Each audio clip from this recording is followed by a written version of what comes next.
Hey, John Kavakis here with another edition of My Take, and today we're going to take a look at Stamp's new 1/18 1978 Cadillac Eldorado Biarritz Custom. Kind of a late edition for Cadillac 1978 two-tone, and I'm eager to show you this model. Now, if you are aware of what Stamp has been doing with their 1/18 models, you know that they are absolutely incredible. This one might be the most incredible one yet as far as detail, colors, and everything are concerned. But before I show you the model, let's talk a little bit about this Eldorado nameplate.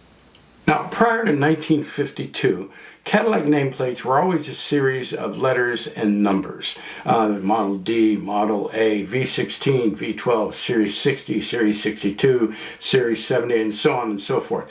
Nameplates would kind of pop up. DeVille came out in 1949, you know, that sort of thing. But they weren't really models. They were just trim levels. So in 1952, Cadillac introduced a show car called the Eldorado. It went into production in 1953, and a legend was born. And Cadillac moved to more formal, exotic nameplates, Coupe de Ville, Sedan de Ville, eventually Calais, and Eldorado. Eldorado, Seville, they were brought to mind European cities. They were exotic. They were continental, and they became kind of legendary.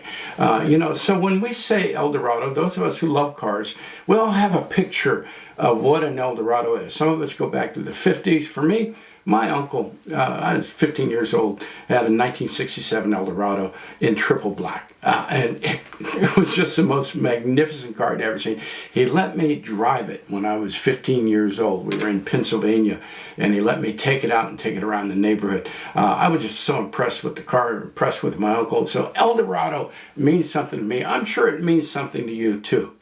Now, in 2002, Cadillac began going back to a series of letters and numbers.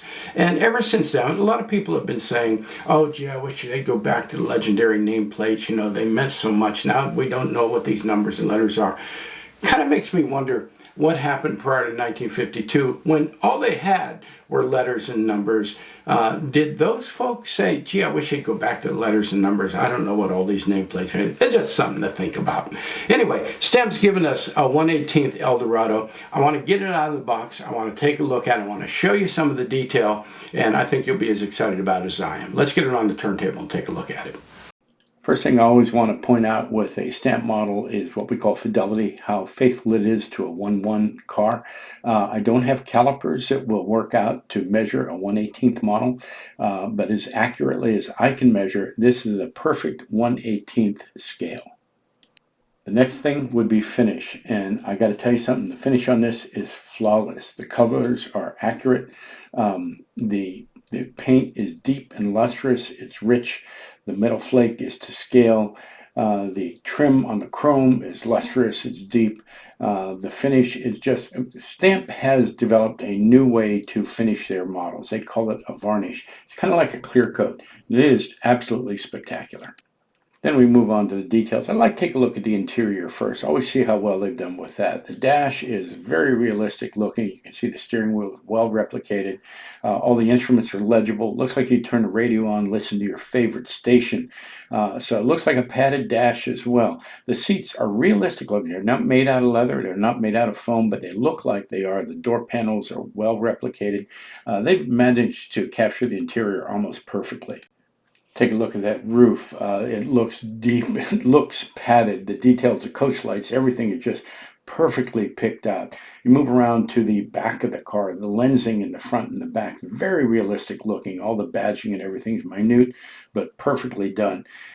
Take a look at those wheels. They're little works of art. They're perfectly replicated, right down to the crest in the middle, that elegant Cadillac crest, and things like the side marker lights, the luster of the chrome. Very, very well done.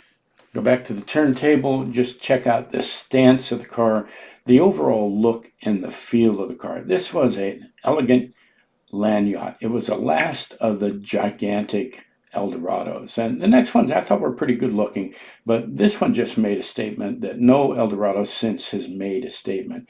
And I think Stamp has captured it elegantly. So there it is. Now, Stamp originally produced this model in 143rd. I've got one. Again, it's a spectacular 143rd, but you see how amazing it is in 1/18th. That scale, I mean, all the detail just comes alive and the model pops. I really love it. Now, this model sells for $299. It's sold out at the factory. And, you know, this is what we're seeing about Stamp and GLM. They sell out really quick. And I had a note from somebody saying, oh, gee, you know, you put the model reviews out, but by the time the model review comes out, they're sold out. They sell out that quick. So Legacy Diecast has some of them. Dave Gilbert had some. I think he sold out, but it's worth giving Dave a call at Toy Car Geek to see if he has any. They sell for $299 plus shipping. It's a lot of detail in there for $299. Spectacular model. I think it's a modest price for the level of detail we have here. And if you want one and you find one, you got to move on it quick. I'll tell you something. On the secondary market, Stamp's 1/18th models are already beginning to rise in price. They don't make a whole lot of them, and they're very much in demand. If you're a Cadillac fan, you're going to really love this model. Thanks for tuning in. Do me a favor, if you like the video, give me a like down there in the right-hand corner. If you're not a subscriber to the channel, I'd love to have you as a subscriber. I'd like to hear your comments. What do you think about nameplates? What do you think about number letter designations for Cadillac? What do you think about this model? Hey, thanks for tuning in. I'll be back again real soon.